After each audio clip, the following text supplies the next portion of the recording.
The dust was a living thing. It rose from the prairie in fine, pale clouds with every turn of the iron-rimmed wagon wheels, with every weary step of the oxen. It settled in the folds of Rosanna's gray dress, coated her eyelashes, and made a grit of the bread she ate at noon. For 2 months, the dust had been their constant companion, a third passenger in the wagon she shared with her sister, a silent testament to the life they had left behind and the raw, unforgiving land that stretched before them. They were headed for the Montana Territory, a name that felt more like a prayer than a place. It was a word Clara spoke with a breathless hope, her blue eyes fixed on the endless horizon, as if she could already see the town they would build, the home she would make, the life she would start. Clara saw promise in the vast, empty sky. Rosanna saw only judgment. Rosanna sat straight-backed on the hard wagon seat, her hands folded tightly in her lap, a posture her father had insisted upon for as long as she could remember. A preacher's daughter must be a model of composure, he used to say. She wondered what he would say now, if he could see her, a preacher's daughter whose father had been found a fraud, his ledgers full of lies and stolen tithes, a preacher's daughter whose promised husband, a banker with soft hands and a softer conscience, had vanished from her life the moment the scandal broke, a preacher's daughter whose father had ended his shame with a rope in the quiet of his own barn. The composure was all she had left. It was a thin, brittle armor against the whispers that had followed them from Illinois, and the pitying glances that met them on the trail. "Do you think we'll have real trees there, Rosanna?" Clara asked, her voice a bright thread against the monotonous creak of the wagon. "Not just these scrubby little things. I mean tall trees, the kind you can have a picnic under." Rosanna did not turn her head. "I suppose we will find out when we get there." "Clara." "Ellis says the valleys are green as Eden," Clara went on, undeterred by her sister's clipped tone. "He says the streams run so clear you can count the stones at the bottom. Can you imagine? After all this dust," she sighed, a happy, fluttery sound. "He's so strong, isn't he? I feel safe just knowing he's near." Rosanna's gaze drifted from the rump of the ox in front of them to the man who rode near the head of the wagon train. Ellis. He was a cowboy, hired on in Missouri to see the settlers safely through the plains. He rode a sturdy buckskin horse with a quiet command, his body moving with the animal as if they were one creature. He was not a handsome man in the way the banker had been. The sun had carved fine lines around his eyes, and his jaw was perpetually tight, covered in a dark stubble. He was reserved, speaking only when necessary, his words spare and practical. But there was a stillness about him that drew the eye, a coiled tension beneath the calm. Clara, of course, was betrothed to him. It had been a swift arrangement, made in the frantic weeks before they'd left. Clara needed a husband, a protector in the new territory. Ellis needed a stake, a reason to settle. It was a practical match. Everyone had said so. And Clara, with her boundless optimism, had already spun it into a grand romance in her mind. She would ride out to him several times a day, her blonde hair coming loose from its pins, offering him water from her canteen or a piece of dried apple, her chatter filling the space around his silence. He was always gentle with her. He would take the water with a quiet, "Thank you, ma'am," and listen to her plans for their future with a nod, his eyes never leaving the horizon. But there was no fire in his touch when he helped her down from her horse, no spark in his gaze when she smiled at him. He treated her with the careful, distant kindness a man might show a child. There was no passion there. Rosanna saw it, even if Clara refused to. She saw other things, too. She saw the way his hand would drift to his hip, to the empty space where a gun belt ought to be. She saw how his whole body went rigid at the sharp crack of a hunter's rifle in the distance. And most of all, she saw how he watched the world. His eyes, a pale, faded blue like a winter sky, were constantly moving, scanning the line of the hills, the shadows in the gullies, the shape of the clouds. He was a man haunted by something he would not speak of, a man who had traded one kind of fight for another, Rosanna, who carried her own ghosts, recognized the look. He was trying to outrun a part of himself, but on the open prairie, there was nowhere to hide. That evening, the wagon circled up as the sun bled across the western sky in streaks of orange and deep purple. The air cooled, and the scent of sagebrush mingled with the smoke from the cook fires. It was the one time of day that felt almost peaceful. Families gathered, their voices a low hum, sharing meager meals and stories of the day's travel. Rosanna and Clara sat by their fire, eating beans and hardtack from tin plates. Clara was recounting a story Ellis had told her about a stampede he'd once survived, her voice full of awe. Rosanna listened with half an ear, her attention fixed on Ellis himself. He was across the circle, checking the hooves of his horse, his movements economical and precise. He took no part in the camp's social rituals, preferring the company of the animals and the solitude of the perimeter. A man named Silas Webb ambled over to their fire, a tin cup of whiskey in his hand. He was a portly merchant with a loud voice and an opinion on everything. "Evening, ladies," he said, his eyes lingering on Rosanna. "Fine night for it." Clara gave him a polite smile. "Good evening, Mr. Webb." Rosanna merely nodded, keeping her eyes on her plate.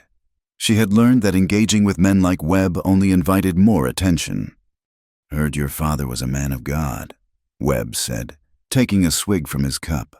His tone was casual, but the words were sharp-edged. "A shame. What happened? A man ought to be able to trust his preacher. Seems there's sin in the pulpit same as everywhere else. Maybe more." He winked, a greasy, knowing gesture. "Pretty daughters like you two. I'm sure he preached long and hard about temptation." A hot flush of shame crept up Rosanna's neck.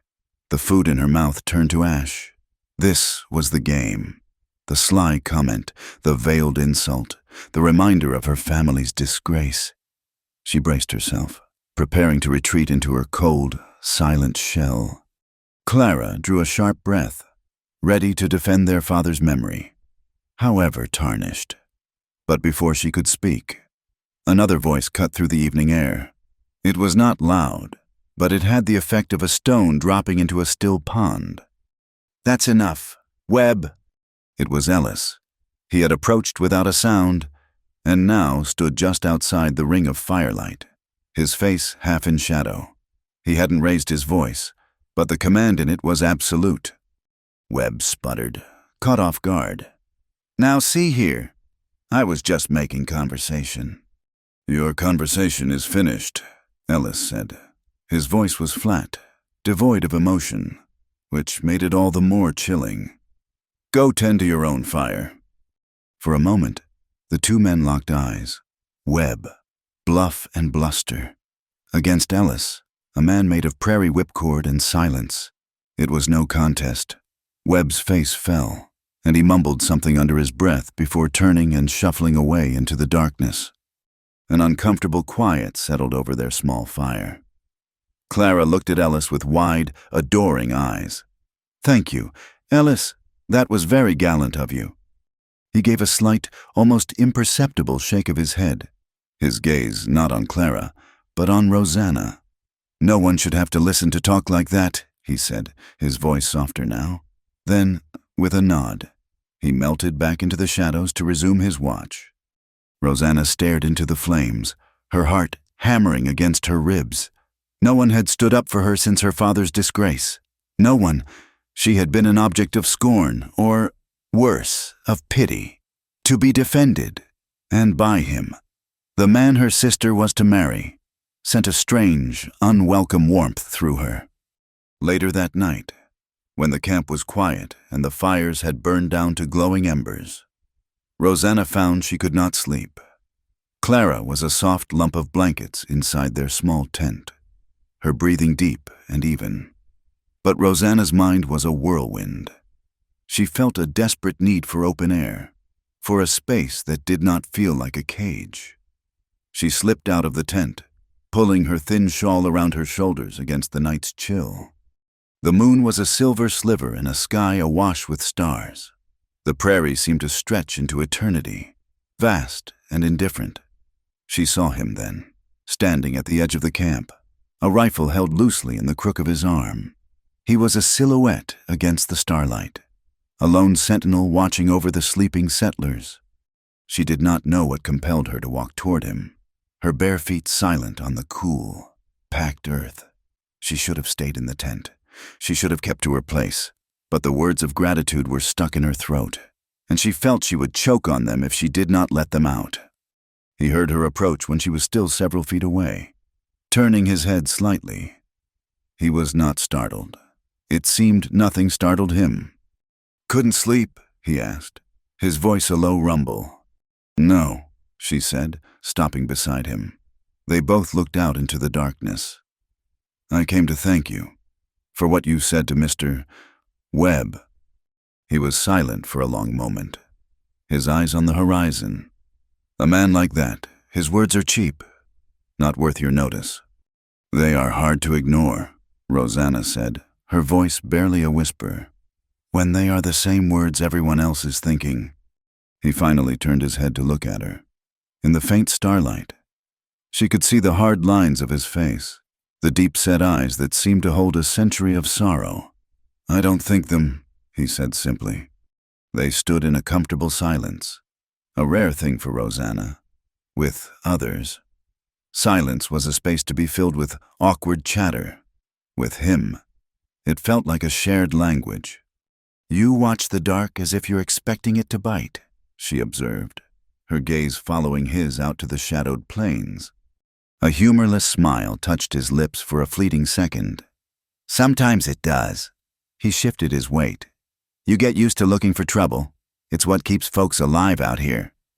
"It's not just trouble you're looking for," she said, bolder than she had ever been. "You're looking for ghosts." His jaw tightened. He turned his face away, back toward the darkness, but not before she saw a flicker of something in his eyes. A raw, unguarded pain. He did not deny it. "We all have our ghosts, ma'am," he said, his voice strained. "Yes," she whispered, "we do." They stood like that for what felt like an hour. Two souls bound by the unspoken tragedies that had shaped them. The only two people awake in a sleeping world. The air between them crackled with a tension that had nothing to do with the dangers of the trail, and everything to do with the shared recognition of a broken piece within each other. "Finally," he cleared his throat. "You should get some rest. It'll be an early start." "Yes," she said again, but she did not move. Neither did he. At last, she turned to go, the spell broken. "Good night, Ellis." "Good night, Rosanna." It was the first time he had used her given name. It sounded strange and intimate in the vast emptiness of the prairie night.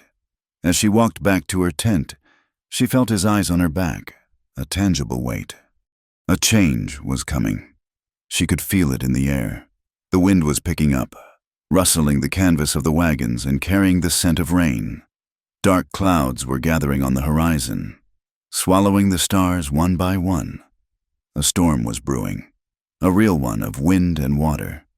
But another kind, too, one of quiet glances and forbidden thoughts, building between a stoic cowboy and his betrothed sister. She settled down just outside the tent, wrapping the thin blanket around herself. She told herself she preferred the open air, but the truth was she felt like a fraud sleeping beside her sister's innocent dreams. She closed her eyes, but sleep would not come. The conversation replayed in her mind, his quiet defense, the look in his eyes, the sound of her name on his lips. Sometime later, she heard the soft tread of his boots on the earth. He was making his final rounds, checking the tethers on the horses, ensuring the camp was secure before the storm broke. His dark form passed by her wagon, a shadow among shadows. He paused, perhaps thinking she was asleep.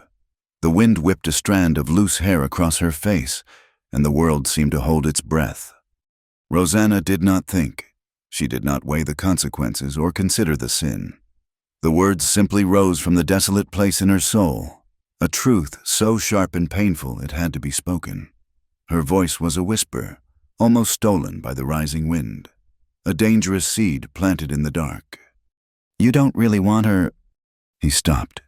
His back was to her, a rigid line against the turbulent sky. He did not turn, he did not speak, he just stood there, frozen, as the first drops of rain began to fall from the heavens, and in his stillness, in that terrible, damning silence, she had her answer. The night that followed the storm was unnaturally quiet, the air scrubbed clean and the ground still damp. In the small tent, Rosanna lay awake, listening to the sound of her sister's breathing. It was a soft, even rhythm, the sound of a soul at peace. Clara slept the sleep of the innocent, her dreams untroubled by guilt or the sharp-edged memory of a man's silent stillness in the dark. Rosanna's own mind was a frantic landscape. His silence had been an answer louder than any confession. It echoed in the space between her own heartbeats. She had thrown a stone into the placid surface of their lives, and now she lay awake, terrified of the ripples. She felt the rough wool of her blanket against her skin, a coarse and punishing texture. The confined space of the tent, which usually offered a small measure of privacy, now felt like a coffin. She could not breathe. She slipped from her bedding, her movements as silent as a moth's. Outside, the world was cast in the pale, ghostly light of a moon that had finally broken through the clouds. A single large fire had been kept alive in the center of the circled wagons, a defense against the chill and the things that prowled the darkness. Tending it, his back to her, was Ellis. He seemed a part of the night, a figure carved from shadow and starlight. He poked at the logs with a long branch, sending a shower of orange sparks into the black sky. He was on watch again, always on watch. For Rosanna, who had spent a lifetime feeling watched and judged. There was a strange comfort in knowing his gaze was turned outward, away from her, protecting the camp from threats she could not see. She drew her shawl tighter around her shoulders and walked toward the fire, her bare feet making no sound on the damp earth. He did not turn until she was within the circle of warmth, the firelight catching the gray of her dress. "The air felt heavy," she said, her voice low, offering an excuse for her presence. He nodded, his eyes on the flames. "It does, after a rain." He did not ask again why she couldn't sleep. He knew. Her words from the night before hung in the air between them, unspoken but immense. She sat on a log opposite him, holding her hands out to the heat. The silence stretched, thick with things that could not be said. She was the one who broke it, the need to give voice to the shame inside her greater than her fear. "What I said last night," she began, her gaze fixed on the glowing heart of the fire. "It was not my place." He tossed the branch into the flames. It caught with a sharp crackle. "Was it the truth?" he asked, his voice rough. He still would not look at her. Rosanna's throat felt tight. "Truth is a luxury I cannot afford," she whispered. "My father was a preacher. He spoke of truth every Sunday. He told us that God sees all, that our sins would find us out. And then he was found out. And his sin was greed, not passion. And I learned that it is not God's judgment you have to fear in this life. It is the judgment of men." She looked up at him then, and her eyes were filled with a bleakness that matched his own. "They look at me and they see him. They see his lies. They whisper about the banker who was to be my husband, and how quickly he remembered business elsewhere. They do not see a woman. They see the fallen daughter of a fallen preacher. No one ever forgets that." Finally, he raised his head, and his pale blue eyes met hers across the flames. The firelight carved deep shadows into the planes of his face, making him look older, wearier. "No," he said, his voice barely audible over the hiss of the fire. "They don't." And in those two words, she heard the echo of her own story. She saw that he, too, was known for something he had done, a past that clung to him like a shroud. "You speak as a man who knows," she said, not as a question, but as a statement. He gave a slow, tired nod. "I've never known a day of peace in my life." Rosanna. Not since I was a boy. I thought if I laid down my guns, if I came out here and built something, maybe I could find it." He glanced in the direction of her tent, a flicker of profound sadness in his eyes. "I thought I could find it with her. With Clara. She is good. Like the sun after a long winter. But the peace isn't there. The ghosts are just as loud." He spoke of her sister with a gentle pity, the way a man speaks of a beautiful thing he knows he can never truly possess. And in that moment, Rosanna's heart ached with a terrible, triumphant sorrow. He had admitted it. He had given voice to the truth she had seen from the very beginning. The space between them shrank. The fire, the sleeping camp, the vast and empty prairie. It all faded away until there was only the two of them, suspended in a moment of raw, shared confession. He leaned forward slightly, his elbows on his knees, his gaze locked with hers. She felt an invisible current pulling her toward him. Her hand, which had been resting on the log beside her, trembled. His was only inches away, as if in a dream. She saw his hand move, his calloused fingers brushing against the back of her own. The touch was electric, a jolt of heat that shot up her arm and straight to her heart. It was a simple, fleeting contact, but it was more intimate than any embrace she had ever known. He did not pull away. Neither did she. His eyes searched her face, and she saw a desperate question in them, a hunger that matched the gnawing emptiness inside her. She leaned closer, the firelight dancing in her eyes. Her voice was a ragged whisper, a temptation and a plea. "Say it's my name you think of when she touches you." For a heartbeat, the world stopped. There was only the sound of the fire and their breathing. Then, he closed the distance between them. The kiss was slow at first, hesitant, a question asked with his lips. It tasted of wood smoke and a loneliness so profound it felt like her own. Then, something broke within them both. The gentleness vanished, consumed by a sudden, desperate fire. It was a burning, hungry kiss, a kiss that spoke of regret and starved desires, of two people finding a fleeting, furious solace in each other's pain. He pulled back, his breath coming in ragged gasps. His eyes were wide with a kind of beautiful horror. "We can't," he rasped, the words a surrender, not a protest. But they could, and they would. Rosanna stood, her body trembling with a resolve she did not know she possessed. She held out her hand to him. He looked at it for a long moment, then at her face, and the battle within him was plain to see. With a groan that seemed torn from the depths of his soul, he took her hand. She did not lead him away from the camp, out into the concealing darkness of the prairie. She led him into the heart of her betrayal. She led him to the shadows behind the very tent where her sister slept. The canvas wall was just feet away, a thin, permeable barrier separating Clara's innocent dreams from the sin they were about to commit. There, in the cold, damp, dark, pressed against the rough fabric of the tent, there was no tenderness. It was not an act of love. It was an act of desperation. It was harsh and quiet, a frantic, urgent claiming. It was the collision of two starved souls, a raw and silent scream against the lives that had been forced upon them. It was the taste of a forbidden thing, made all the more potent by the guilt that surrounded it. Every silent, stolen movement was underscored by the terrifying proximity of the sister she was betraying. Afterward, a profound and terrible stillness fell. The warmth of their desperate act vanished, leaving behind a shivering, bone-deep cold. Rosanna leaned her forehead against the canvas, her body trembling uncontrollably. Beside her, Ellis retched, turning away to empty the contents of his stomach onto the uncaring earth. The sound was violent, a body rebelling against the sickness in its soul. When he straightened, he could not look at her. His face, in the faint moonlight, was a mask of self-loathing. "God forgive me," he choked out, his voice thick with disgust. Rosanna pushed herself away from the tent, gathering the tattered remnants of her composure around her like a shield.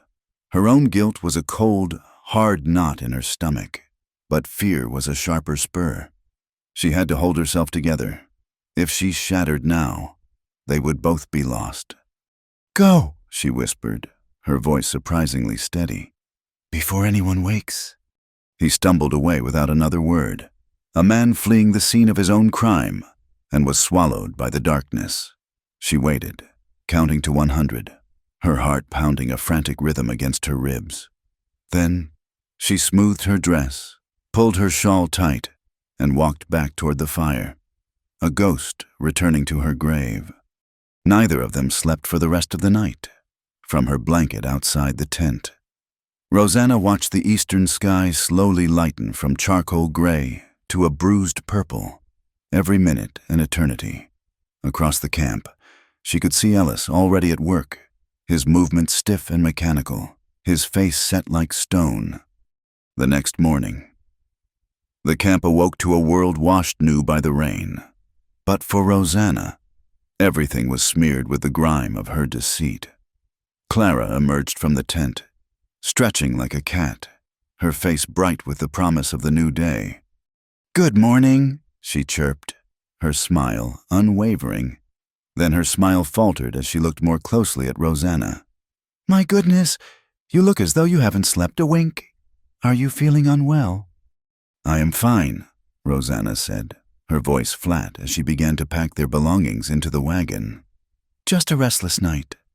Clara frowned, a small line of concern appearing between her brows. "The air does feel heavy, doesn't it? I feel it too, a kind of nervousness in my bones." She glanced around the camp, her eyes searching for and finding Ellis. He was hitching their oxen, his back to them. "I hope the journey isn't wearing on him too much. He seems so quiet this morning." Rosanna said nothing. Her silence was a wall. As the wagon train lurched into motion, resuming its slow crawl westward, a new pattern was established. Rosanna avoided Ellis at all costs. She kept her eyes on the trail ahead. She took her meals with her back to him. She did not seek him out in the evenings. And yet, she felt his presence as a constant, burning weight. She would feel his gaze on the back of her neck and know, without turning, that he was watching her. His eyes followed her everywhere, filled with a tormented mixture of guilt and a longing that had not been extinguished by their sin, but had only grown stronger. 3 days later, they came to the Platte River. It was wider and swifter than any they had yet crossed, its surface a churning, muddy brown from the recent rains. A palpable tension fell over the wagon train. This was a place of known danger, where wagons could be lost, animals drowned, and lives extinguished in a matter of moments. The crossing was chaotic. Men shouted, oxen bellowed in protest, and the sound of the rushing water was a constant roar. Their wagon plunged into the current, lurching violently as the wheels struggled to find purchase on the rocky riverbed. Clara gripped the seat, her knuckles white, her face pale with fear. Suddenly, a cry went up from the wagon ahead of them. A young boy, no more than 6 years old, had been clinging to the side, and a sudden jolt had thrown him into the churning water. He vanished beneath the surface, and his mother's scream was a knife-sharp sound of pure terror. Men froze, paralyzed by the speed of the disaster. But Rosanna did not hesitate. Before anyone could react, she had hiked up her skirts and thrown herself from the still-moving wagon into the cold, fast-moving water. The shock of the cold stole her breath, but her eyes were fixed on the spot where the boy had gone under. He surfaced for a moment, sputtering, his arms flailing wildly, before being pulled under again.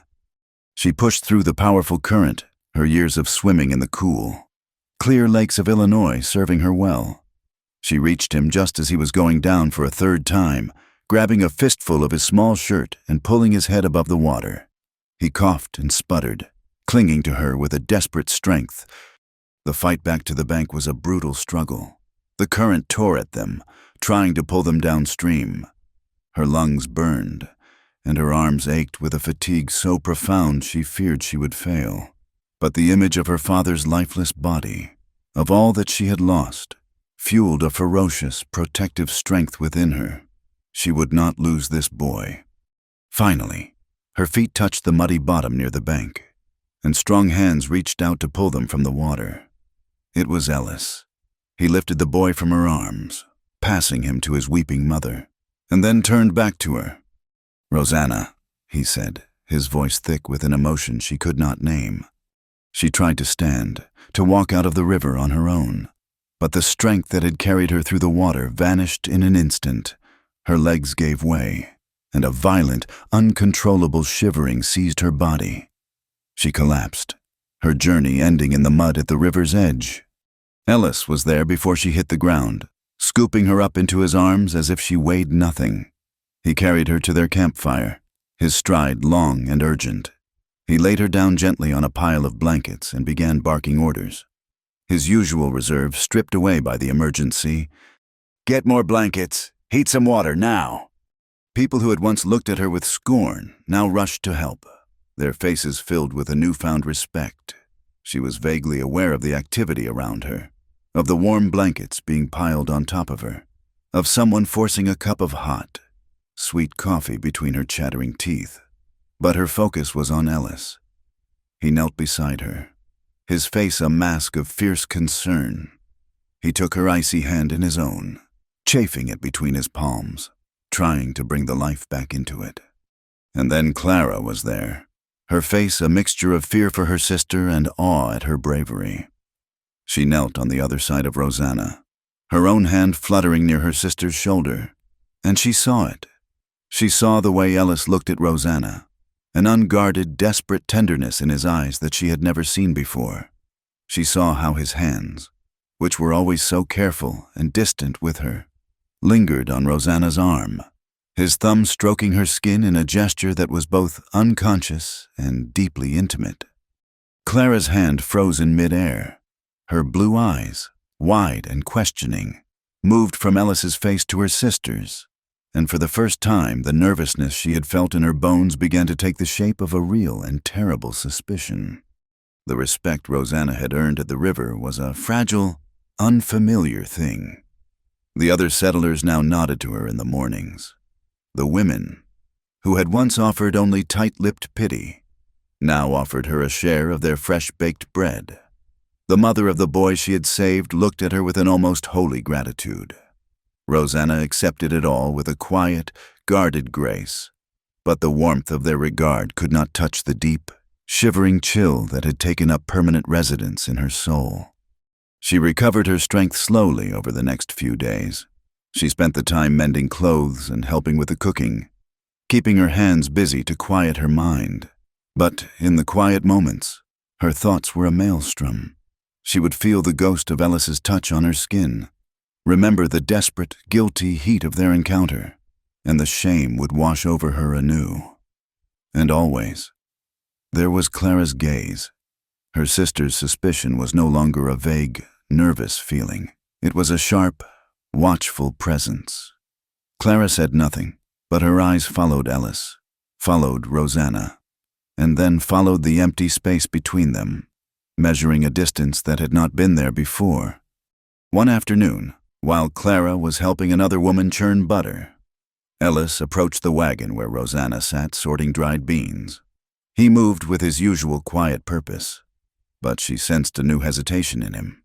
He stopped a few feet away, his hat in his hands, turning the brim over and over. "I wanted to see how you were faring," he said, his voice low.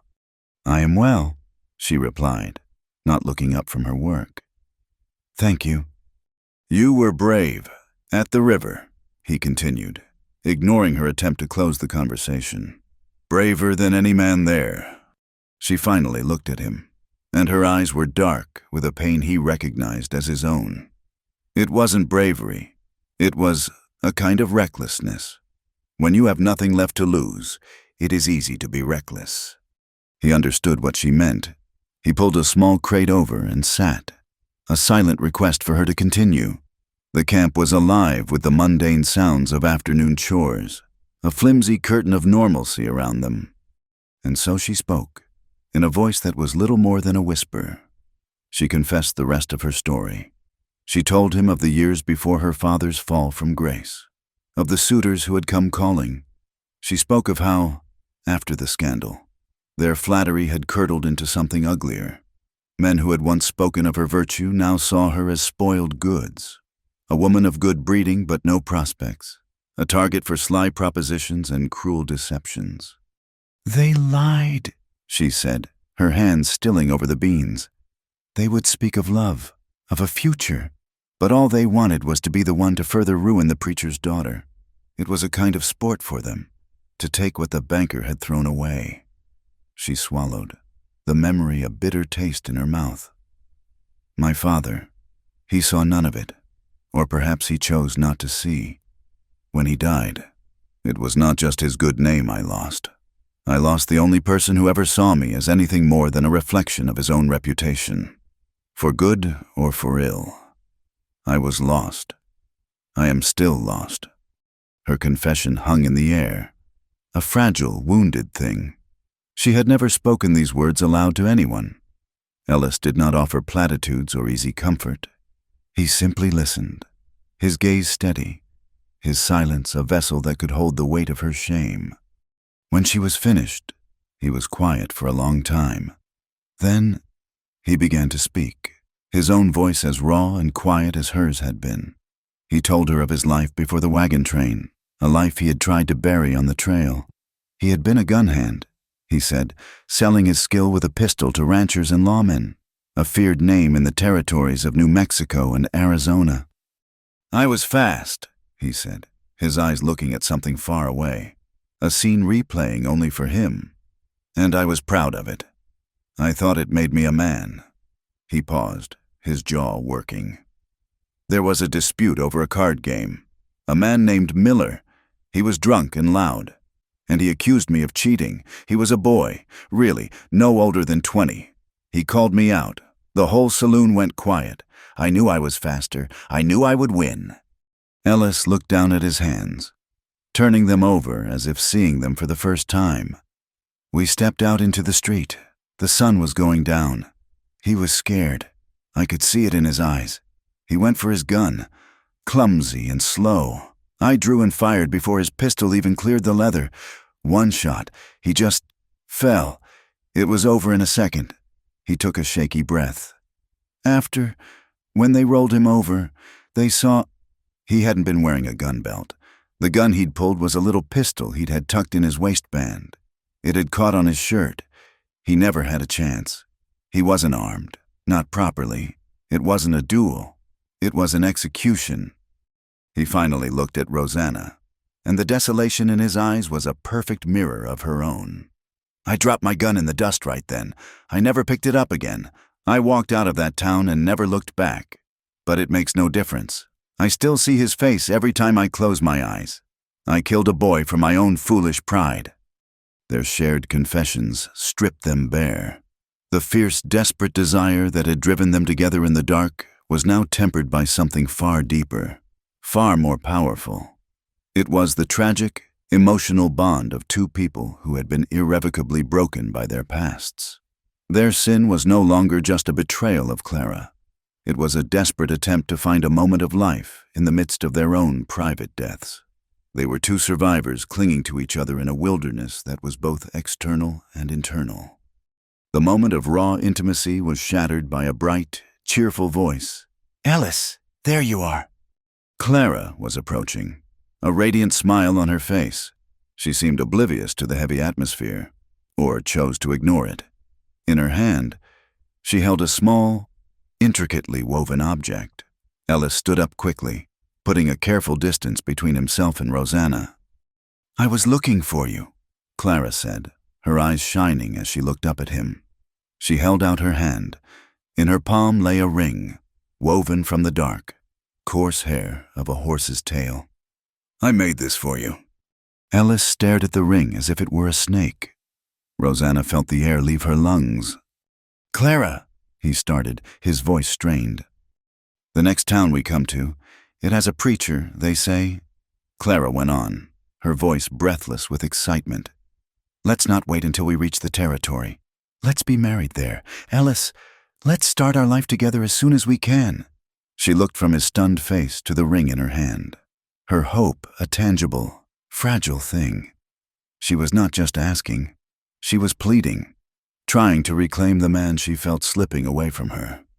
Rosanna sat frozen, a silent spectator at her own execution. She watched Ellis, saw the frantic, trapped look in his eyes.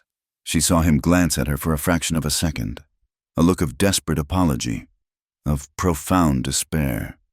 Then he looked back at Clara, at her bright, hopeful face, at the simple, handmade ring that represented a promise he had made, a life of goodness he so desperately wanted but could not feel. The word was torn from him, a hollow, lifeless sound that sealed his fate and hers. "Yes," he said. Clara's joyful cry was a sharp pain in Rosanna's chest. She watched as Clara slid the ring onto his finger. She watched as her sister rose on her toes to kiss him, a chaste, happy kiss that he did not return. Rosanna lowered her eyes back to the beans in her lap, her vision blurring with tears she would not allow to fall. Her heart, which had just begun to feel the faintest glimmer of a tragic kinship, was now breaking into 1,000 silent pieces. 2 days later, the fragile peace of the camp was violently torn apart. One of the outriders, a young man named Peterson, was found at the edge of the perimeter just after dawn. He was lying face down in the tall grass, an arrow buried deep in his back. Panic spread through the wagons like a prairie fire. The immediate assumption was that they had been targeted by a local tribe. The men grabbed their rifles, their faces grim, and the women gathered their children, their voices sharp with fear. The camp became an armed fortress, every shadow a threat, every distant sound a sign of impending attack. But as Ellis knelt over the body, his face was a study in grim concentration. He examined the arrow, the way the body had fallen, the tracks, or lack thereof, in the surrounding dirt. "This wasn't a raiding party," he said quietly to the wagon master. "Mr. Abernathy." "What do you mean?" Abernathy demanded, his face red with a mixture of fear and anger. "There's an arrow in his back." "The fletching is wrong for the Cheyenne in these parts," Ellis said, his voice low and certain. "And there are no tracks, no horses, no moccasins. A war party would have left signs. This was one man, on foot, waiting for him. This was an ambush, not a raid." His words did little to calm the settlers. If anything, the thought of a lone, silent killer in their midst was even more terrifying. The day passed in a state of high alert. No one strayed far from the circle. Tensions ran high, and arguments broke out over small things, nerves frayed to the breaking point. For Rosanna, the external threat was a dull roar compared to the storm inside her. Ellis's hollow yes echoed in her ears.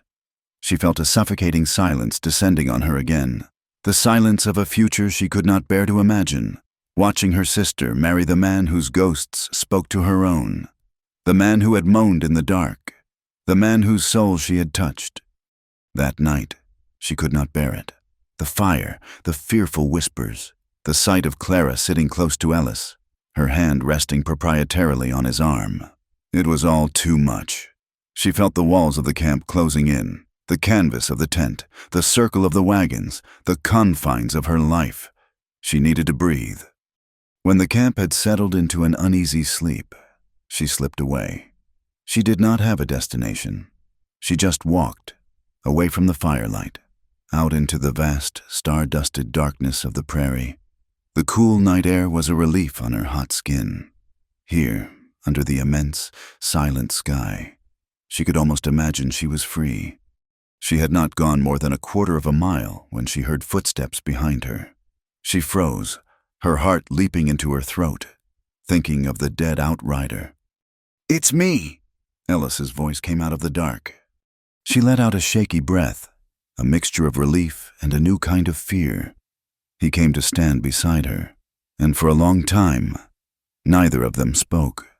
They were two small, solitary figures in an endless ocean of grass and stars. "You shouldn't be out here alone," he said finally. "I couldn't stay there," she whispered, her voice breaking. "I cannot live in this silence anymore. Ellis, it is eating me alive. To watch you with her, To hear you agree to marry her, it feels like I am dying a little more each day." He turned to her, and in the starlight, she could see the agony on his face. "What was I to do, Rosanna? I made a promise." "And what of the promise your body made to mine in the dark?" she cried, the words tearing from her, raw and full of pain. "What of the truth our souls spoke to each other? Are they worth nothing?" "They are worth everything," he said, his voice ragged. "And they are my damnation." He reached for her then, and she went into his arms, burying her face in his chest. His embrace was not gentle. It was a desperate, possessive act, the embrace of a drowning man clinging to a piece of wreckage. "I cannot do this," she wept against his shirt. "I cannot be the silent, dutiful sister and watch you build a life with her." "Then don't," he murmured into her hair, his lips brushing against her temple. He tilted her face up to his, and he kissed her. This time, it was different from both times before. It was not the desperate, guilty clash of their first encounter, nor was it the frantic, hungry kiss that had followed their confessions. This was slow and deep and deliberate. It was a kiss of profound and sorrowful love, an acknowledgement of the terrible, beautiful thing that had grown between them. He led her to a hollow in the prairie, a place sheltered by a small rise in the land. And there, beneath the silent, watchful stars, they made love. It was a slow, deliberate exploration, a quiet worship of bodies that had finally found their own language.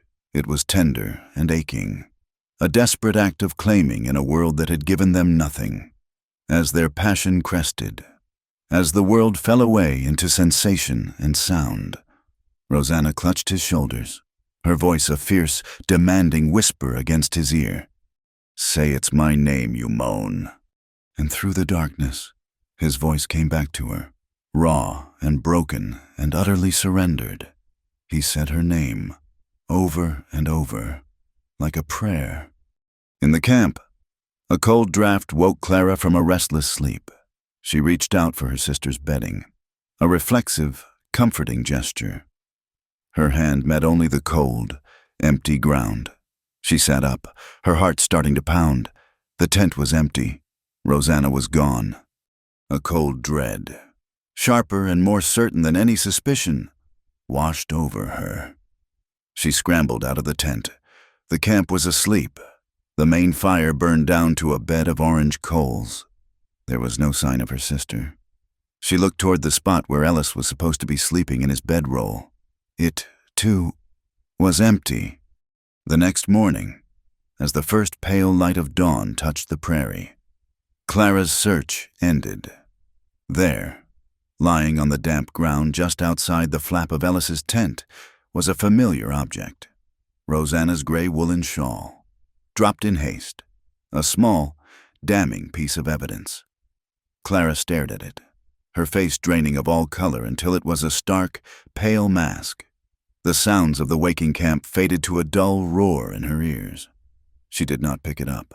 She did not scream or cry.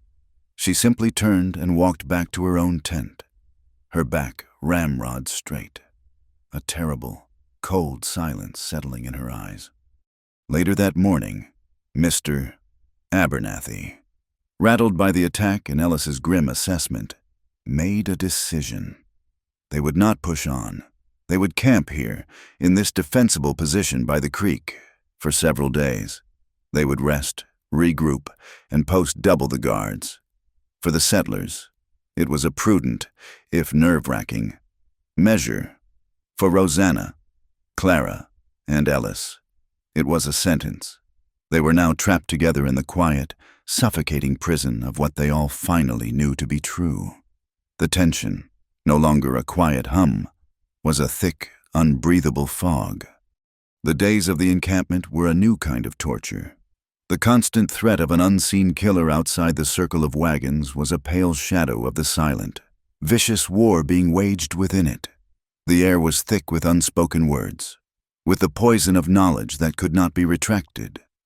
Rosanna moved through her chores in a haze, ever aware of Clara's cold, watchful eyes, and of Ellis, a man so coiled in his own guilt he seemed to shrink with every passing hour. On the second morning, Clara cornered Rosanna by the creek as she was scrubbing laundry on a smooth, flat stone. Her sister's approach was unnervingly quiet, her usual bright energy replaced by a stillness that was far more menacing. "I was cold last night," Clara began, her voice deceptively light. "I reached for you, but you were not there." Rosanna's hands stilled in the soapy water. She kept her eyes fixed on a stubborn stain on a piece of calico. "I could not sleep. I went for a walk." "A long walk, it seems," Clara said, her voice hardening almost imperceptibly. "Ellis was not in his bedroll either. Did you happen to see him on your walk?" Here it was, the question that had been hanging between them like a guillotine. Rosanna's heart hammered against her ribs. A frantic, trapped bird. She could tell the truth and shatter what was left of her sister's world. Or she could lie. She had become so adept at survival. The lie came to her lips as naturally as a breath. She finally looked up, meeting her sister's gaze with a carefully constructed expression of weary patience. "Yes, I saw him. He was checking the perimeter. He was worried. Clara, about the attack, about who might be out there. He asked for my advice." Clara's eyes narrowed. "Your advice? On what matter?" "On how to speak to the people," Rosanna said, the lie growing more elaborate, more solid with each word. "How to calm their fears. He knows my father was a preacher. He thought perhaps I would know the right words to say. That is all. We spoke for a few minutes, and then we both returned. It was nothing." She held her breath, waiting for the accusation, the disbelief. Instead, after a long, searching moment, Clara gave a single, sharp nod. "I see," she said. The storm in her eyes did not break, but it gathered force, a dark cloud bank building behind a fragile facade of acceptance. She turned and walked away without another word, leaving Rosanna shivering by the creek, the cold of the water seeping deep into her bones. Later that day, the fragile truce was tested. Clara approached Ellis as he was reinforcing a broken wagon wheel. She carried a tin cup of water, an echo of the hopeful, courting girl she had once been. "You look tired," she said, her voice strained with an effort at casual affection. "There is much to do," he answered, not meeting her eyes. She held out the cup. He took it and drank, his throat working. When he handed it back, she did not take it immediately. Instead, she reached up, her fingers tracing the tight line of his jaw. "We are to be married. Ellis," she whispered, a desperate reminder. She rose on her toes, intending to kiss him, to force a moment of intimacy that would prove Rosanna's lie, prove that everything was as it should be. But as her lips neared his, he turned his head away. It was not a violent rejection, but it was absolute. He recoiled from her touch as if from a flame. Her hand fell to her side. The hurt in her eyes was swift and deep, a fresh wound laid open for all to see. He flinched, seeing the pain he had caused, but he could not bring himself to lie with his body. He could not pretend. "Thank you for the water, Clara," he said, his voice a low rasp. He turned back to the wagon wheel, his shoulders rigid, a man building a wall brick by brick. The attack came without warning just after sundown. It was not the whooping cry of a war party, but the sharp, flat crack of a rifle from the rocks overlooking the creek. One of the guards pitched forward into the fire with a cry, and the camp dissolved into chaos. Women screamed and scrambled for their children, pulling them into the relative safety of the wagons. Men grabbed their rifles, their faces pale in the flickering firelight, firing blindly into the darkness. More shots answered them from the rocks, pinned down. The settlers could do little more than hide and return fire sporadically. Then a voice, amplified by the night and the terrain, boomed down at them. "We don't want your stock. We don't want your money," the voice yelled. "We're looking for a woman, the one from Illinois. She stole something from a friend of ours. Send her out, and we'll be on our way." Rosanna, crouched behind a water barrel with Clara, felt a cold dread wash over her that had nothing to do with the bullets whining overhead. Illinois. A woman who stole something. The words were a direct arrow aimed at her heart. Then, 3 figures emerged from the darkness, using the rocks for cover, moving closer. The firelight caught the face of the leader, a tall man with a cruel, sneering mouth. And Rosanna's blood ran cold. She knew him. Caleb Stone. He was a drifter her father had taken in one winter, giving him shelter and food in exchange for work. He had been there during the worst of the scandal. He had seen the whispers, the propositions, the desperate state of her life. He knew her past in a way no one else on this trail did. "He knows me," she whispered, her voice trembling. Clara looked at her, her eyes wide with a new kind of fear. "What did you steal, Rosanna?" "Nothing," she insisted, but her mind was racing. What lie had this man been told? Or what truth did he twist to his own advantage? Ellis, who had taken command of the settlers' meager defense, saw the outlaws advancing. He knew they could not hold out for long. He saw the way the leader's eyes were fixed on the wagon where Rosanna and Clara were huddled. He saw the personal nature of the attack. And in that moment, the ghosts he had tried to outrun came roaring back. He moved with a deadly, fluid grace that was terrifying to behold. He was no longer the quiet cowboy. He was the gun hand he had once been. He did not fire wildly. Each shot was deliberate, aimed, a cold calculation of risk and necessity. A second outlaw, trying to flank the wagons, cried out and fell. The leader, Caleb, cursed and fired back, the bullet splintering the wood of the barrel near Rosanna's head. Ellis saw it.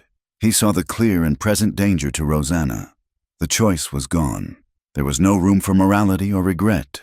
There was only her, and the man who meant to harm her. He rose from behind his cover for a fraction of a second, his rifle firm against his shoulder. The world narrowed to the space between the sights. He fired.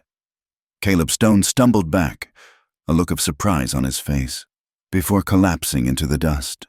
The third man, seeing his leader fall, scrambled back into the rocks and vanished into the night. Silence descended, broken only by the crackle of the fire and the sobbing of a frightened child. The battle had lasted only a few minutes, but the cost was immense. 2 more settlers were dead. Supplies were riddled with bullet holes. Sacks of flour and cornmeal split open and their contents spilled onto the ground. The camp was not just a fortress anymore. It was a tomb. Ellis stood over the body of the man he had killed, the rifle hanging limply in his hand. The look on his face was one of profound sickness. He had killed again, and he had done it to protect her. In the chaotic aftermath, Rosanna found him sitting alone, away from the others, staring into the darkness. He had a long, shallow gash on his forearm where a bullet had grazed him. She approached with a strip of clean linen and a canteen of water. "Let me see to that," she said softly. He did not protest. He held out his arm, and she gently washed the wound, her touch as light as a moth's wing.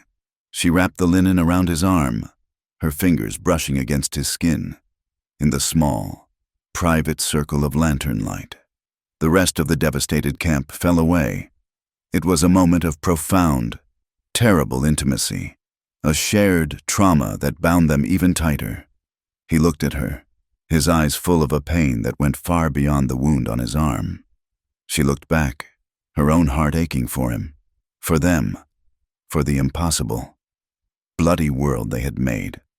And through a small tear in the canvas of a nearby wagon, unseen, Clara watched. She saw the way her sister's hands lingered on his skin. She saw the look that passed between them, a look of shared history, of shared sin, of a bond forged in secrets and blood. It was a look he had never once given her. The storm in her eyes finally broke, not in a torrent of tears, but in a quiet, deadly, freezing rain. That night, the camp was a place of mourning. The low sounds of weeping mingled with the howl of the wind. Clara lay in her bedding, her back to the tent opening, her breathing perfectly even, a masterful imitation of sleep.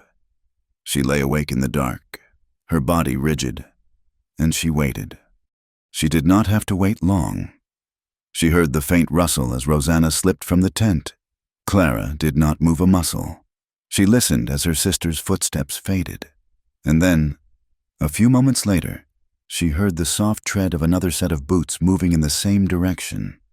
Rosanna found Ellis by the creek, standing in the very spot where she had once confessed her past to him.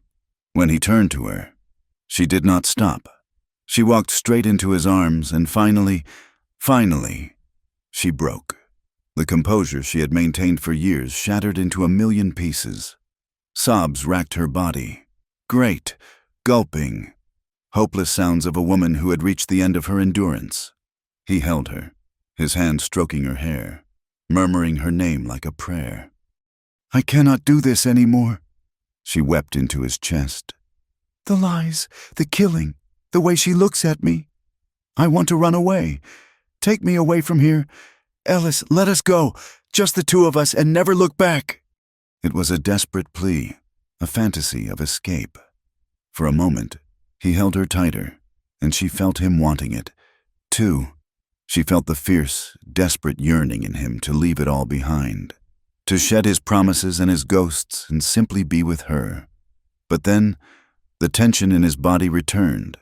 He pulled back slightly, though he did not let her go. "I cannot," he said, and his voice was the sound of a man pronouncing his own sentence. "Rosanna, I cannot. I gave my word to Clara. It is the only good thing I have left to cling to.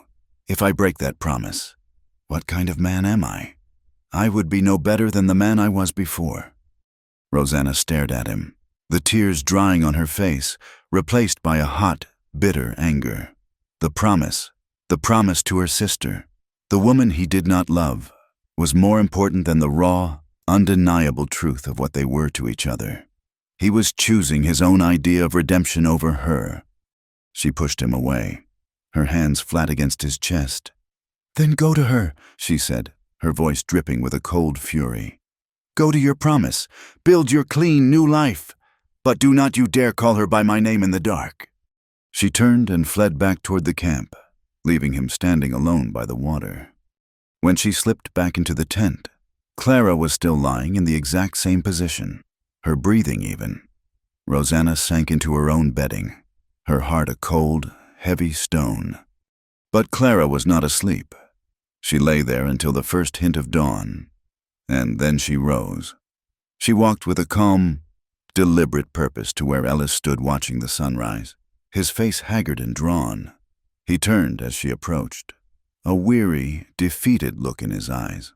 He opened his mouth to speak, to offer some kind of explanation, but she gave him no chance.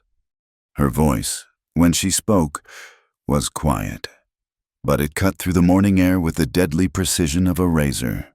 "You made your choice," she said, her eyes as cold and gray as a winter sea. "You made it the night you let her sin with you behind my back." He flinched as if she had struck him. He had no defense. The lies were gone. There was only the ugly, exposed truth. "Clara, he began, his voice choked. "I'm sorry." The words were so small, so inadequate for the chasm of betrayal that lay between them. Her expression did not change. Then, with a movement so swift he did not see it coming, she slapped him. Her hand cracked across his face with all the force of her broken heart, of her shattered dreams. And then she turned. She did not cry. She did not scream. She simply walked, her back straight, her head held high, out of the circle of wagons and into the vast, empty, unforgiving wilderness, alone. The search for Clara was a grim, silent affair. Ellis, his face a mask of stone, led the party, his eyes scanning the unforgiving landscape with a frantic expertise. Rosanna rode in a wagon just behind him, her own guilt a cold, heavy presence that was somehow worse than the terror she felt for her sister. The other settlers who joined the search did so out of a grudging sense of duty, their faces sullen, their whispers blaming the whole affair on the preacher's troubled daughters. They found her on the third day, huddled in the sparse shade of a rocky outcrop near a dried-up creek bed. She was alive, but only just. Her lips were cracked and blistered. Her dress was torn, and her skin was burned by the sun. But it was her eyes that were the most changed. They were hollow, empty of the light that had once defined her. When she saw Ellis and Rosanna approaching, she did not cry out in relief. She simply stared, her gaze passing over them as if they were strangers. A profound and chilling silence, her only response. She would not speak to them. She allowed other men to help her into the wagon, accepted water from another woman's hand, but if Rosanna or Ellis came near, she would turn her face away, a wall of impenetrable silence her only defense. Her return did not mend the fractured spirit of the wagon train. It shattered it completely. The combination of the deadly attack and the scandal of the elopement and subsequent search was too much. The journey to the Montana Territory now seemed a fool's errand, a doomed pilgrimage. The day after they found Clara, the Abernathy family announced they were turning back. Another family decided to head south, towards Santa Fe. Within a week, the great train had broken apart, the settlers splintering off in twos and threes, each seeking their own separate salvation. The grand community of travelers dissolved into a handful of disparate, lonely wagons, crawling across the vast prairie. They were near a small, rough mining town called Redemption Gulch, a place that was little more than a collection of saloons, a general store, and a ramshackle church run by a circuit preacher. It was there that Clara finally made her choice. The preacher, a kind man with weary eyes, offered sanctuary to any who needed it. Clara, without a word to her sister, gathered her few belongings and walked to the church. She had found a new kind of silence to retreat into, the silence of prayer and piety, a world of rigid rules and divine judgment that was a comfort after the chaotic passions of the trail. Rosanna watched her go from the seat of their wagon, her heart a leaden weight in her chest. She was now truly alone. She could not go on, and she would not go back. She made a decision born of weariness and a stubborn refusal to be completely broken. In Redemption Gulch, there was a trading post, a dirty, bustling place that served the miners and the few local tribes. It was a place of transit, a place where no one stayed for long. It suited her. She took a room in the back and began to work, weighing out flour, selling ammunition, and sewing torn shirts for the rough men who passed through. She learned to meet their hard gazes with a cool indifference, her past a ghost they could not see. Ellis did not go on either. He could not. His promise to Clara had been broken, but his guilt remained, a chain binding him to this desolate place. He sold his horse and most of his gear. With the money, he bought a small parcel of land a few miles outside of town, a lonely stretch of ground with a stand of pine trees and a view of the jagged mountains. And there, with his own 2 hands, he began to build a small, rough cabin. It was an act of penance, a solitary struggle to create something solid and real in the wreckage of his life. The seasons began to turn. The searing heat of summer gave way to the crisp, golden days of autumn. The lives of Rosanna and Ellis settled into a strange, quiet rhythm, a dance of proximity and distance. Their meetings were rare, never planned, but they were charged with an unspoken, emotional intensity. Sometimes, he would come to the trading post for supplies. They would conduct their business with a formal, strained politeness, their hands brushing for a fleeting second as she passed him a sack of beans. Their eyes would meet over the counter, and in that shared glance, whole conversations would pass, of regret, of longing, of the ghost of a girl who stood between them. Other times, she would walk out to his claim, using the excuse of gathering firewood. She would find him working on his cabin, his back muscles straining as he swung an axe. The rhythmic thud of the blade, a lonely sound in the vast quiet.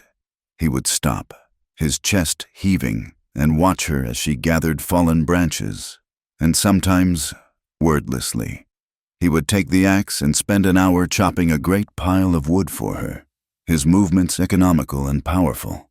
It was his way of caring for her, the only way he knew how. Once a week, she would bake bread, and she would always make an extra loaf. She would leave it on the stump outside his half-finished cabin, a silent offering. He would find it when he returned from hunting, and he would eat it alone. The taste of it a reminder of all he had lost and all he still yearned for. They never spoke of Clara. Her name was a forbidden word, a locked room in the house of their shared past. To speak of her would be to acknowledge the depth of their betrayal, and it was a truth they could not yet bear to face. So they existed in this strange limbo, two solitary souls orbiting each other, their silence a testament to the love and the pain that bound them together. The first snows of winter had just begun to dust the high peaks when the rumor reached them. It was brought to the trading post by a miner coming down from Redemption Gulch, a casual bit of gossip exchanged over a pouch of tobacco. "The preacher's girl is ailin'," the miner said, his voice scratchy. "The one who lives at the church. Got the fever, burning up. They say the preacher's wife is worried she won't last the week." Rosanna's blood went cold. She dropped the tin scoop she was holding, the clang of it on the wooden floor, a sharp, jarring sound. "Clara," the word screamed in her mind, breaking the long silence. That evening, Ellis came for his weekly supplies. Before he could speak, she looked at him, her face pale, her eyes wide with terror. "Did you hear?" she asked, her voice a strained whisper. He had heard it from the same miner on the trail into town. The news had settled on his face like a physical blow, carving new lines of grief and guilt into his already haunted features. "I am going," he said simply. It was not a question or a suggestion. It was a statement of irrefutable fact. His responsibility, his guilt. It was all pulling him back to the woman he had wronged. Rosanna did not argue. She did not ask if she could come. As he turned to leave, his face set in a grim mask, she simply untied her apron, grabbed her thickest shawl, and followed him out into the biting wind. He did not look back, but he knew she was there.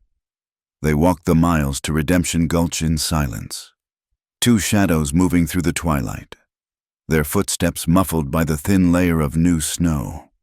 The preacher's house was small and quiet, a single lamp burning in the window against the encroaching darkness. The preacher's wife, a thin woman with kind, tired eyes, met them at the door. She looked at them with a sad, knowing pity. "She's been calling for you," the woman said, her voice soft. "In her delirium. Both of you." She led them to a small, spare room at the back of the house. The air was close and smelled of sickness and herbal remedies. Clara lay on a narrow cot, a single thin blanket pulled up to her chin. The fever had ravaged her. Her face was flushed a dangerous red. Her blonde hair was damp with sweat and plastered to her forehead, and her breathing was shallow and rapid. She was half-conscious, her eyes glassy and unfocused, her lips moving in a restless, incoherent murmur. The sight of her, so small and fragile, broke something in Ellis. A low groan escaped his lips, the sound of a soul in agony.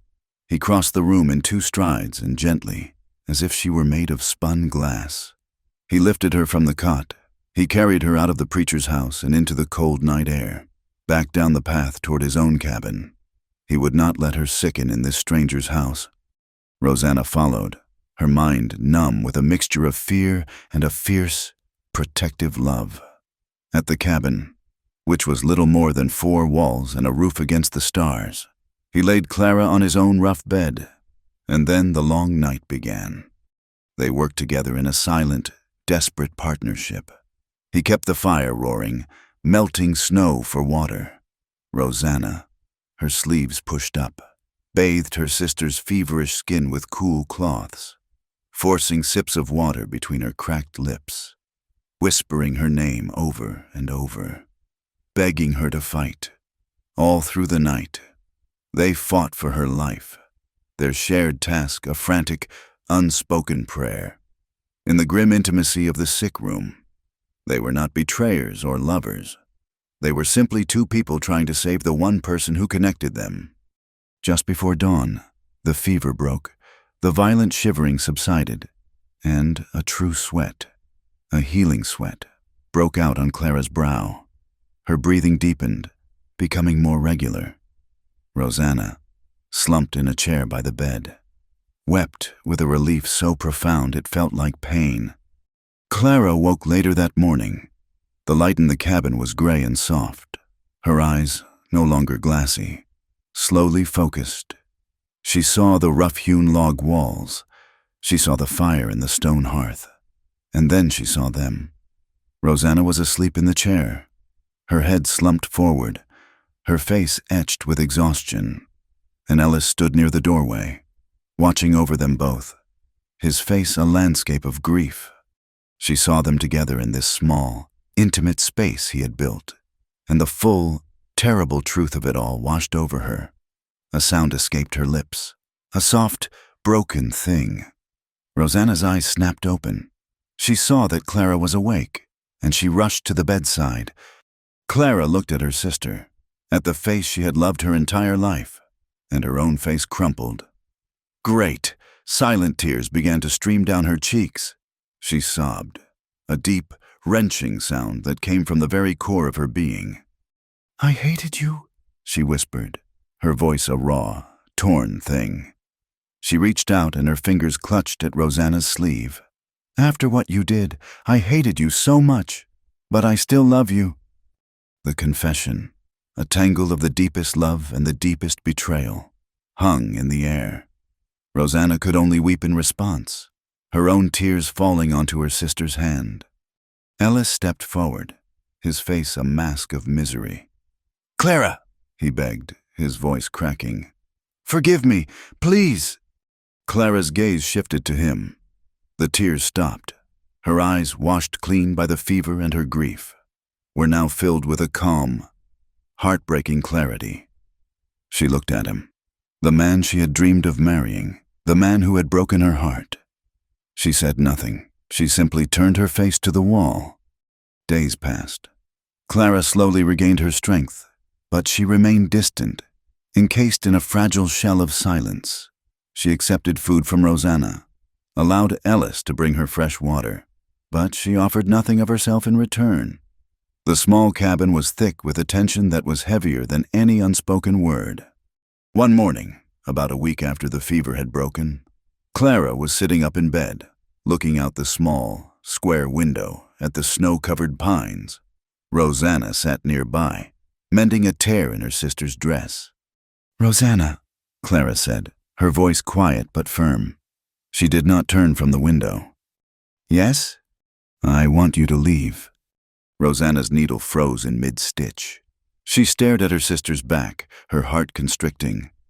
Clara finally turned to look at her, and her eyes were not angry or hateful.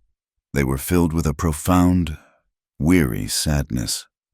"He was never mine," she said, her voice clear and steady with the weight of a truth she had finally accepted. "Not really. His heart was yours from the beginning. I see that now." She took a small, shuddering breath. "But I don't want to see him love you. I cannot bear it. Please, just go." Clara's words were not a command. They were a release. They were the quiet, final turn of a key in a lock Rosanna had not even realized she was trapped behind. She looked at her sister, at the weary, profound sadness in her eyes, and she understood. To stay would be a cruelty, a daily reminder of a happiness Clara could have, and should have, had. To love Ellis in the same small space where her sister was learning to live without him was an impossible thing. Rosanna rose from her chair, her movements slow and deliberate. She folded the dress she had been mending and placed it at the foot of her sister's bed. She did not need to say anything. The decision had been made for her, and in a strange, hollow way. It was a relief. There was a path now, a clear and painful one, but a path nonetheless. She began to gather her few belongings, a spare dress, a brush carved from bone, the small, worn Bible that had been their mother's. She moved about the small cabin with a quiet efficiency, the same way she had moved through all the sorrows of her life. Ellis stood by the door, a silent, helpless statue, his face a canvas of anguish. He watched her every move, his throat working, but he said nothing. What was there to say? Clara had spoken the truth. Rosanna's presence was a poison here. When her small bundle was tied, she walked to the bed. She leaned down and pressed a light, trembling kiss to Clara's forehead. Her sister's skin was cool now, clean and free of the fever. Clara did not flinch, but she did not respond. She simply closed her eyes, a single tear tracing a path from the corner of her eye into her hairline. "I will pray for your happiness, Clara," Rosanna whispered, her own voice thick with unshed tears. Then she turned and walked toward the door, toward Ellis. He stood in her way, his big frame filling the doorway, blocking out the gray morning light. "Do not do this," he said, his voice a low, ragged plea. "Rosanna, please, do not leave." "I must," she said, her gaze fixed on a point just past his shoulder. She could not look at him, could not risk seeing the desperation in his eyes, for she knew it would shatter her resolve. "She is right. We cannot build a life on her sorrow." "Then we will go. Together," he said, his voice rising with a frantic energy. "Like you said, we can leave this place. Leave it all behind." She finally looked at him, and her eyes were filled with a terrible, ancient sadness. "And where would we go, Ellis? Where could we run that our ghosts would not find us? We would take this pain with us, and it would curdle everything we touched. Her face would be between us every morning, her voice in every silence." She shook her head, a small, final gesture of refusal. "No, too much has broken. It cannot be mended by running away. The only clean thing left to do is this." She tried to step around him, but he reached out, his hand closing around her arm. His touch was not harsh, but it was desperate, the grip of a man clinging to the last good thing in his life. "I will not let you go," he said, his voice raw. "You must," she answered, her own voice breaking. "If you love me, you must." From the bed, another voice cut through the tense, charged air. It was weak, but it was clear, and it held the unshakable authority of someone who has lost everything and is therefore no longer afraid. "Let her go, Ellis," Clara said. They both turned to look at her. She had pushed herself up on one elbow, her gaze fixed on the man who was still holding her sister's arm. "She is right," Clara continued, her voice gaining a strange, sad strength. "You cannot build on this ruin. Not here." She paused, and her gaze softened as she looked at Rosanna, a flicker of the old, sisterly love shining through the pain. "But if you do not take her, she will keep running. She has been running her whole life. And if you let her go again, if you let her walk out that door alone, you will regret it until the day you die." The words fell into the silence of the cabin, an act of unimaginable grace. It was a blessing, a judgment, and a prophecy all at once.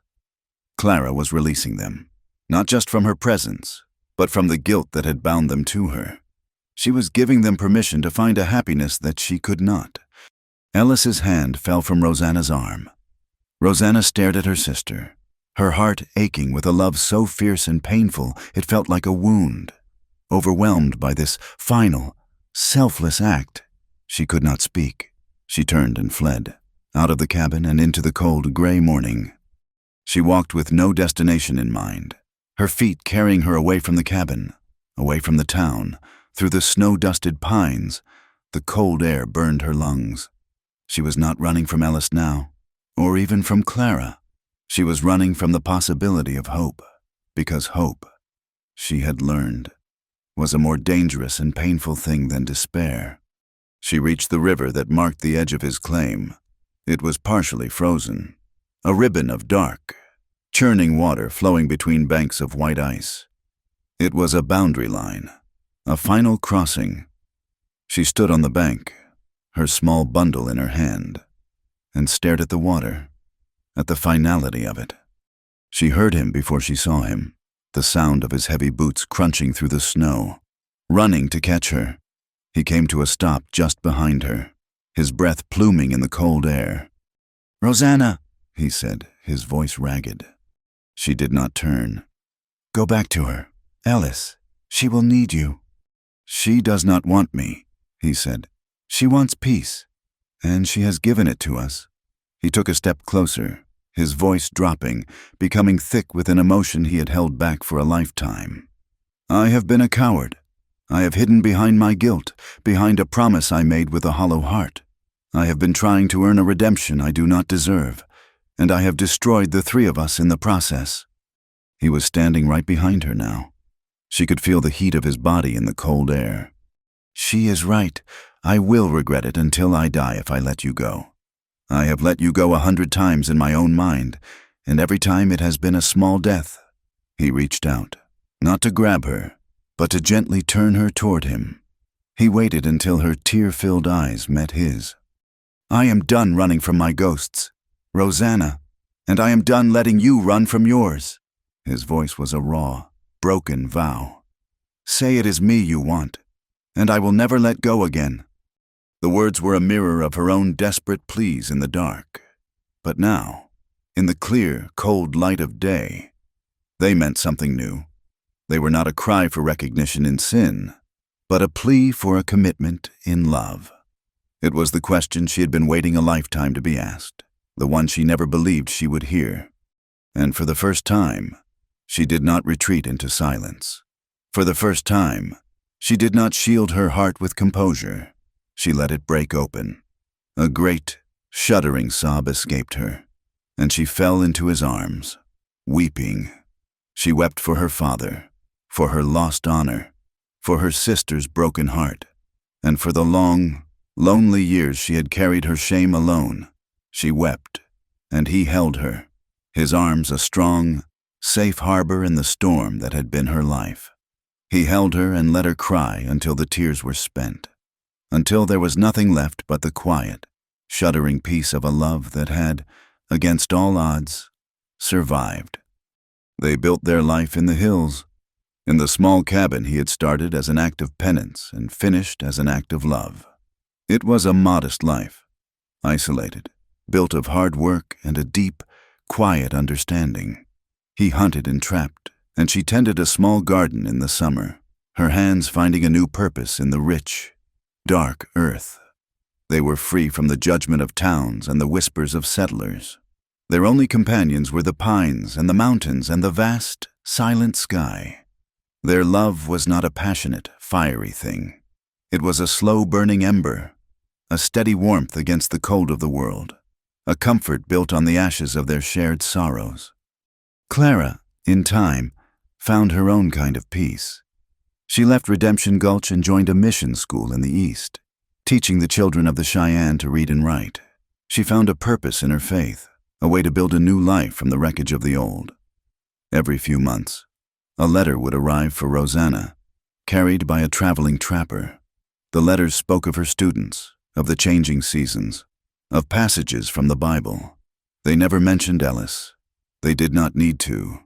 They were letters of forgiveness, a slender thread of love that stretched across the miles, a testament to a sisterly bond that had been broken but never fully severed. Years passed. The lines on their faces deepened, carved by the sun and the wind and the slow, steady passage of time. Their hair was threaded with silver. Their silence was no longer a thing of tension, but of deep, abiding comfort. One winter evening, they sat before the fire in their small cabin. Outside, a thick, quiet snow was falling, blanketing the world in a pristine white. The only sounds were the crackle and pop of the logs in the hearth and the soft sigh of the wind in the pines. Rosanna lay with her head in his lap, his hand gently stroking her hair. The firelight danced on their faces, softening the years, making them young again for a moment. She looked up at him, her eyes soft in the warm light. A small, contented smile touched her lips. She whispered, her voice the softest of sounds. "Say it again." He looked down at her, and his eyes were filled with a love that was as deep and quiet and vast as the wilderness that surrounded them. He leaned down, his lips brushing against her ear, and he murmured her name, not as a cry of passion or a whisper of sin, but as a vow. Outside, the snow continued to fall, covering the old tracks, making the world clean and new. In the silence, love has finally outlived shame. Thank you for listening to our story. We invite you to comment where you're listening from to connect with others.